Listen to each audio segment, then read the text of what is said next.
Well, the Attorney General also took criticism from Congressman Raskin over the DOJ's attempt to prosecute the president's political opponents, as well as the department's recent failure to indict 6 Democratic lawmakers and former service members in connection with the video they made reminding active service members they have a duty to refuse illegal orders. I spoke with one of those 6, Michigan Senator Alyssa Slotkin, just before airtime. Senator, I want to play some of what Congressman Raskin had to say today about the Justice Department under Pam Bondi. You've turned the People's Department of Justice into Trump's instrument of revenge. Trump orders up prosecutions like pizza, and you deliver every time. You replace real prosecutors with counterfeit stooges who robotically do the president's bidding.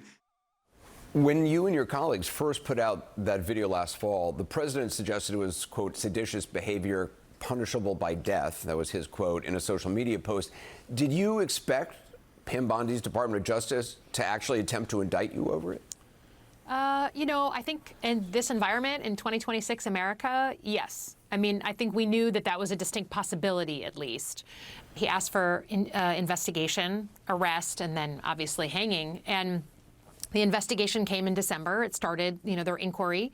And a lot of people said, hey, just stay quiet and hopefully it'll all blow over. Christmas comes and goes, and then January 5th, here we are, yet another letter from the Department of Justice saying, we want you to come and sit for this inquiry. And so I think at a certain point, we just decided that you can't just wait and play defense. You have to go on offense. And we told them we weren't going to sit for this inquiry. It was public video. Nothing to hide. And then 7 days later, they tried to indict us in front of a grand jury. So they're doing his bidding. And I think we have to understand that intimidation is the point. I mean, also, it's intimidation of sitting members of Congress.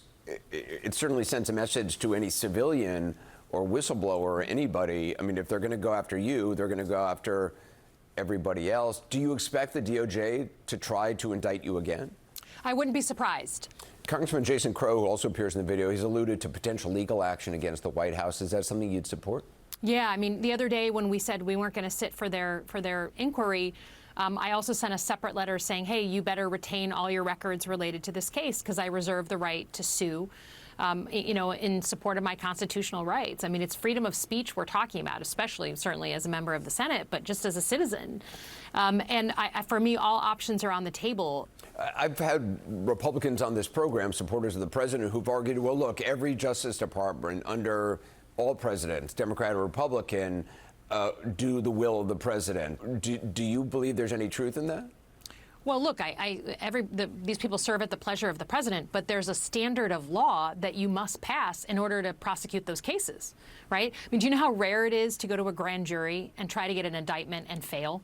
It's like a very, very rare thing historically. This administration does it constantly, and that's because they don't have the goods in these cases. If they had a legal basis for getting an indictment, they would have gotten it. Given your experience, obviously this sends a message to everybody else out there who may speak up against the president or against something in the Department of Justice. For a lot of people feel intimidated. What is your message to people? Yeah, my message is, we're going to be able to get through this moment of our history, but we're going to have to fight for it.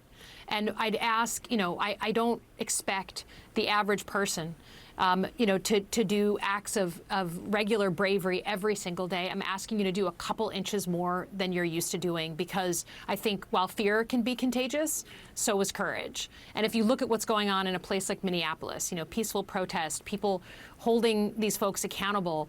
Right now in our country, the examples of how to defend democracy and protect our values are coming from the ground up, not from the top down.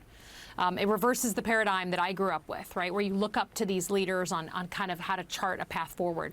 The path forward is what we were taught in 3rd grade about freedom of speech, freedom of assembly, freedom of protest. And I'm just asking folks to realize that if we all do a half an inch more to just call balls and strikes on this administration, it is contagious and it helps turn the tide.